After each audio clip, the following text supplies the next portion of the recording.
जय हिंद मेरे डियर साथी। मैं आपका साथी विकास और आज हम देखने वाले हैं कोलिनर्जिक ड्रग्स। ये टॉपिक देखा जाए तो D pharma second year pharmacology paper से लिया गया है। ठीक, ये चैप्टर नंबर 2 का पोर्शन है। ठीक है, ये Hindi plus English mix version का है। ठीक है, ये जो बैच जारी किया गया है उसके लिए। ठीक, यदि अभी तक आप बैच नहीं ज्वाइन किए हैं तो आप बैच में ज्वाइन कर लीजिए। ठीक है, इस बैच में आपको क्या करना मिलेगा, 2023 का जितने पेपर सोल्यूशन है, 2024 के जितने पेपर सोल्यूशन है, प्लस में 2025 का पेपर सोल्यूशन। उसके बाद आपको 3 से 4 साल के पेपर को एनालिसिस करके बनाया गया सुपर 25 क्वेश्चन विथ आंसर। कितना? सुपर 25 क्वेश्चन विथ आंसर ये मिलेगा।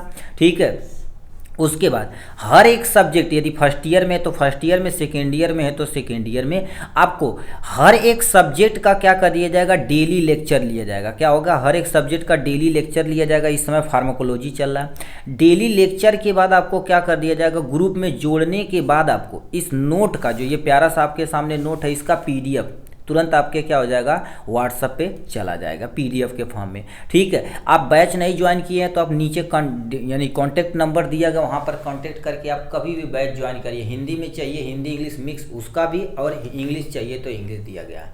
अब हम चलते हैं इस बीच में, देखते हैं कोलिनर्जिक ड्रग्स होती क्या।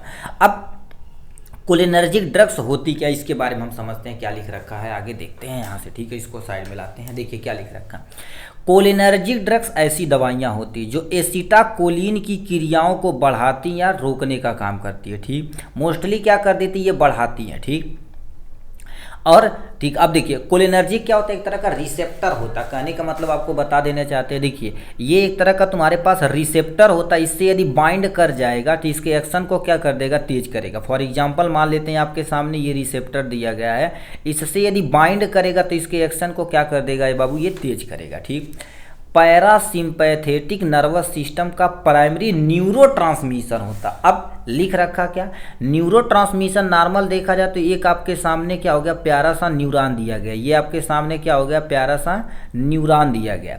अब एक न्यूरॉन को यदि थोड़ा सा मॉडिफाई करके बनाया जाए तो एक न्यूरॉन आपके सामने ये है, दूसरा न्यूरॉन आपके सामने ये दिया गया है। ठीक है, एक न्यूरॉन दूसरे न्यूरॉन को क्या कर देगा बाबू, ट्रांसफ़र करेगा हर एक चीज़ इलेक्ट्रिक इम्पल्स के जरिए। तो ये लिख रखा पैरासिम्पैथेटिक नर्वस सिस्टम। हमारे शरीर के अंदर दो तरह का होता है, एक सिंपैथेटिक नर्वस सिस्टम, एक पैरासिम्पैथिक। सिंपैथिक बढ़ाता, पैरासिम्पैथिक घटाता है। ठीक है, तो उसको क्या कर देगा, न्यूरोट्रांसमिशन। कोई भी तुम्हारे पास जंक्शन रहेगा एक जगह से दूसरे जगह केमिकल के जरिए, जैसे मान लेते हैं आपके सामने ये दिया गया, इसका मान लेते रिसेप्टर आपके सामने ये दिया गया। ठीक, अब ये क्या करेगा, कोई भी केमिकल एक जगह से दूसरी जगह जब ट्रांसमिट होगा with the help of neurotransmission, इसी जंक्शन पे कौन काम करता, कोलिनर्जिक ड्रग्स काम करती है। ठीक, तो वही लिख रखा आपके सामने यहाँ से। नेक्स्ट पॉइंट में क्या लिख रखा है बाबू, ये दवाइयाँ कोलिनर्जिक रिसेप्टर पर काम करती है। रिसेप्टर अभी देखिए आपके सामने हमने क्या कर दिया, रिसेप्टर बनाया। ये जो रिसेप्टर है इसका नाम आपके सामने हमारे पास क्या हो जाएगा, कोलिनर्जिक होती है। ठीक है, जिसको हम एसिटाकोलिनर्जिक बोलते हैं। ठीक है, अब इसी पे क्या करेगा ये बताओ, अच्छे से जब बाइंड करेगा, ठीक है, अच्छे से जब क्या कर देगा, इस पर बाइंड करके तब ये अभी अपने एक्शन को क्या कर देगा बाबू, परफॉर्म करेगा, अपने एक्शन को परफॉर्म करेगा। ये लिख रखा है। ये दवाइयाँ मुख्य रूप से स्मूथ मसल कॉन्ट्रैक्शन। अब स्मूथ मसल के अंतर्गत देखा जाए तो आपके सामने सबसे बेस्ट एग्जांपल हार्ट आता है। उसके बाद आपके सामने क्या हो जाएगा बाबू, स्टमक आ गया, और बहुत सारे आर्गन होते हैं जो स्मूथ मसल कॉन्ट्रैक्शन के अंतर्गत। स्मूथ मसल वैसे मसल जिसमें बोन नहीं पाई जाती है। ठीक, मेनली क्या होता है, हार्ट रेट को मैनेज करता है। नर्व इम्पल्स, जो ये आपके नर्व एक जगह से दूसरी जगह ट्रांसमिट कर रहे हैं, नर्व इम्पल्स को कंट्रोल करता है। ठीक, जैसे कार्यों को प्रभावित करने के लिए उपयोग किया जाता है। कहने का मतलब, अब देखिए इस कैटेगरी में जितनी भी दवाइयाँ हैं, इस कैटेगरी में जितनी भी दवाइयाँ सब किसके अंतर्गत आती हैं बाबू, पेरीफेरी नर्वस सिस्टम के अंतर्गत आती है, जो हमारे पास क्या कर देता, मोस्टली पैरासिम्पैथिक पर वर्क करता ये। ठीक है, तो वही चीज़ यहाँ पर लिखा गया है, हार्ट रेट को मेंटेन करना इन्हीं की जिम्मेदारी होती है। नर्व इम्पल्स को एक जगह से दूसरी जगह ट्रांसमिट करना इन्हीं की जिम्मेदारी होती है। इन सब को मैनेज करना कोलिनर्जिक ड्रग्स से ही किया जाता है। ठीक, तो ये आपके सामने इंट्रोडक्शन रहा प्यारा सा इनके बारे में। अब हम चलते हैं, क्या होगा आगे की तरफ रुख करते हैं। क्या लिख रखा बाबू, classification of cholinergic drugs, classification of cholinergic drugs, इसको देखा जाए तो कईयों में डिवीजन किया गया, बट हमने मेनली दो में डिवीजन किया गया, डायरेक्ट और इनडायरेक्ट। इसी के अंदर थोड़ा थोड़ा क्या कर देंगे आपके सामने हम एग्जाम्पल लिख देंगे, ठीक है। अब देखिए यहाँ से, ठीक है, इसके अंदर भी सब डिवीजन है बट हम किए नहीं है, याद रखना। वो जब पढ़ेंगे ना, बुक पढ़ेंगे तो कंपटीशन लेवल पे चला जाएगा, ठीक है। तो ये क्या हमारे पास, आप केवल इसमें 4-5 एग्जांपल याद रखिएगा, इसमें अपना काम हो जाएगा। डायरेक्ट एक्टिंग ड्रग्स में तो जिसे कोलिनर्जिक एगोनोस्टिक बोलते हैं, एंटी कोलिनर्जिक स्टेरेज होते हैं, इसमें जितने भी तरह के आएंगे एंजाइमेटिक नेचर के आएंगे। अब डायरेक्ट एक्टिंग एजेंट के अंतर्गत तुम्हारे पास क्या हो जाएगा, जो सबसे बेस्ट एग्जाम्पल जिसपे ये वर्क करता है, एसिटा कोलिन हो जाएगा आपके सामने एक एग्जाम्पल। और हम क्या कर देते हैं, लिखना यदि एग्जाम्पल चाहे तो आपके सामने क्या हो जाएगा, मेथाकोलिन होता है, एक एग्जाम्पल ये हो जाएगा। अब दूसरा तुम्हारे पास क्या हो जाएगा, नीचे दे रखा बाबू पिलोकार्पिन हो जाएगा, ये आपके सामने क्या होगा, एग्जाम्पल हो गया। और भी एग्जाम्पल यदि देखा जाए तो हमारे पास क्या हो जाएगा बाबू, मुस्कैरेनिक, ठीक है, होता है, ठीक है, म्यूस्कैरेनिक होता है, ठीक। ये आपके सामने 2-3 एग्जाम्पल आपके दे रखा डायरेक्ट एक्टिंग ड्रग्स के अंतर्गत। क्या क्या दे रखा, एसिटाकोलिन दे रखा, मेथाकोलिन दे रखा, पिलोकार्पिन दे रखा, म्यूस्कैरेनिक दे रखा, ठीक है, ये आपके सामने एग्जाम्पल है। इनडायरेक्ट एक्टिंग में तुम्हारे पास क्या आ जाते हैं, इसमें भी बहुत क्लासिफिकेशन किया गया, रिवर्सिबल और रिवर्सिबल, बट हम शॉर्ट में क्या कर देते हैं, इसको 1-2 एग्जाम्पल यहाँ पर भी लिख देते हैं, ठीक है। अब इसमें इनडायरेक्ट ये ड्रग्स होती है जो प्रोड्यूस करती हैं, क्या होगा, एक्शन ऑफ एसिटाकोलिन को, जिससे उसके, ठीक है, साइट एक्शन पे मेन, ये साइट एक्शन पे मेन काम करती है और उसको तुरंत क्या कर देती हैं, ठीक है। ये देखिए, ये डायरेक्ट एक्शन मतलब होता क्या, सुनिए, ये क्या होती है, एसिटाकोलिन जो एंजाइम होता है उस पर डायरेक्ट इंटरेक्ट करके उसे कोलिनर्जिक रिसेप्टर से तुरंत बाइंड करके अपना काम कर देती है। अब इनडायरेक्ट में तुम्हारे पास क्या होता है, एसिटाकोलिन जो होता है उसको प्रमोट करता है, मतलब डायरेक्ट न काम करेगा, एसिटाकोलिन के साइट को जो एबिलिटी उपलब्ध कराएगा कि भाई यहाँ पर आप क्या कर दीजिए, उपलब्ध है यहाँ पर साइट, यहाँ पर आके बाइंड हो जाओ, कौन, एसिटाकोलिन।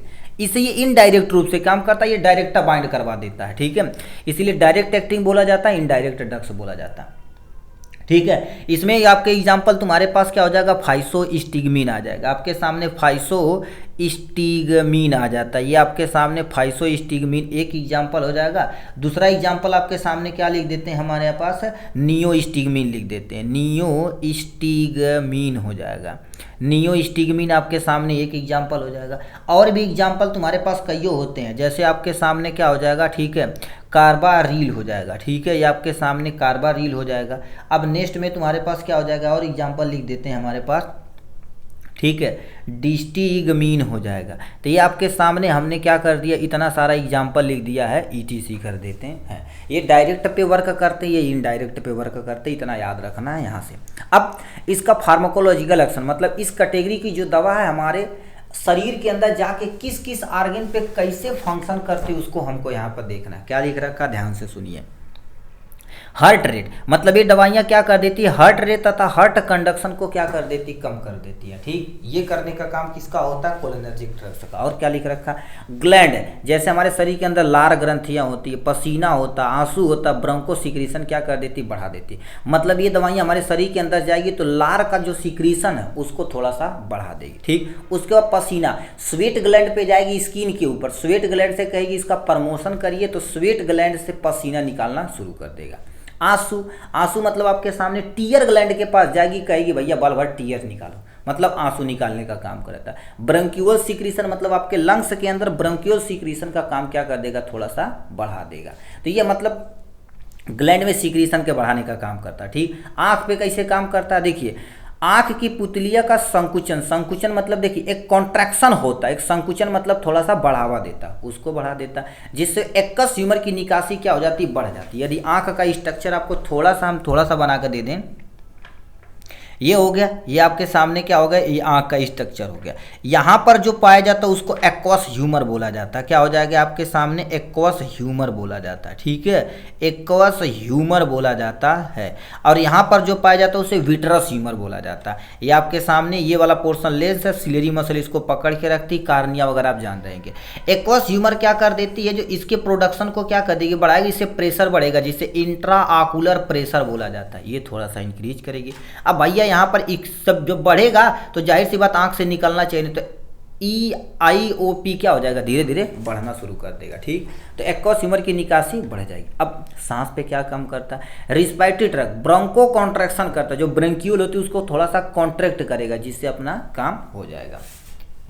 ठीक है, तो ये सामने हो गया इनके बारे में। अब इंडिकेशन पे आ जाते, कहाँ कहाँ उपयोग में लाया जा सकता है इस कैटेगरी की दवाइयाँ। अब पहला आपके सामने इंडिकेशन क्या दिया हुआ है, देखिए मैस्थेनिया ग्रेविस के उपचार में। ठीक है, मैस्थेनिया ग्रेविस के उपचार में इसका उपयोग किया जाता है, इस कैटेगरी की दवा। उसके बाद ग्लाइकोमा तथा ड्राई माउथ के उपयोग में, ग्लाइकोमा एक तरह की आंख की डिजीज होती है जिससे इंट्राकुलर प्रेशर इंक्रीज होता है, जिससे नर्व हमारे आंख की नर्व इम्पल्स क्या हो जाती हैं, थोड़ा सा डीजनरेट हो जाती है। मतलब होता क्या, ध्यान से सुनिए। ये आपके सामने एक्वस ह्यूमर है, यहाँ पर से नस जाती जो किसको लेके जाती है, हमारे पास ब्रेन को लेके जाती है। ठीक, अब इंट्रा आकुलर प्रेशर, इंट्रा मतलब अंदर, आकुलर मतलब आंख होता, प्रेशर थोड़ा सा बढ़ेगा, जिससे क्या होगी, यहाँ पर जो भी नर्व हैं आंख के अंदर, जो भी नर्व हो क्या हो जाएंगे, धीरे धीरे डैमेज होना शुरू हो जाएंगे। अब भैया डैमेज जब होगा तो जाहिर सी बात दिक्कत होगी, तो ही लिख रखा ग्लाइकोमा कॉजेज हो जाएगा। ड्राई माउथ, किसी का मुंह सूखा सूखा हो रहा तो उस कंडीशन में भी देखा जाए तो उपयोग किया जाता है। ड्राई बेथाकोन यानी ड्रग्स बेथानेकोल, ये मेनली कब प्रयोग किया जाता है, ये मूत्राशय संकुचन को उत्तेजित करता है। मतलब बार बार मान लेते हैं आपको क्या कर देता है, ठीक है, पेशाब ठीक है, पेशाब आपको बार बार क्या होगा, नहीं आ रहा तो उसको क्या कर देगा, सही करेगा, यूरिन के फ्लो को मेंटेन करेगा, किडनी पे वर्क करता है। अब इन कॉन्ट्राइंडिकेशन, कॉन्ट्राइंडिकेशन मतलब कहाँ पर आप प्रयोग नहीं कर सकते हैं। पहला आपके सामने यहाँ पर दिया गया पेप्टिक अल्सर, मतलब किसी बंदे को क्या कर दिएगा, पेप्टिक अल्सर हुआ, मतलब पेट में कोई दिक्कत है। ठीक है, अल्सर जैसे मुंह में छाला हो जाता है उसे पेट में भी छाला हो जाता, तो वहाँ पर यदि छाला होगा तो इस कैटेगरी की दवा नहीं दिया जाएगा। ठीक, नेक्स्ट में अस्थमा में क्या कर दिया जाएगा, नहीं दिया जाएगा। नेक्स्ट में हाइपरथायराइडिज्म और सीजर में, हाइपरथायराइडिज्म में नहीं दे सकते हैं। सीजर डिसऑर्डर, किसी को मिर्गी आ रहा है तभी नहीं दे सकते हैं।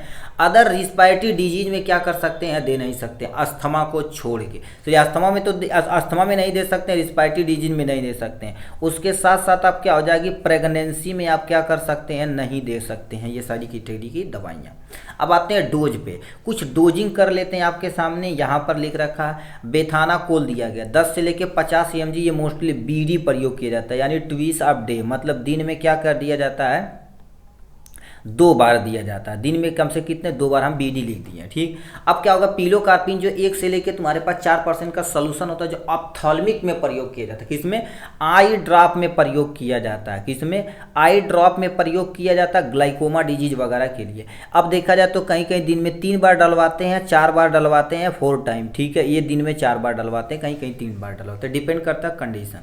नियोस्टिक में जो 0.5 से लेकर 0 यानी 2.5 mg के बीच होता है, ये भी बीडी चलाई जाती है, यानी दिन में 2 बार चलाया जाता है।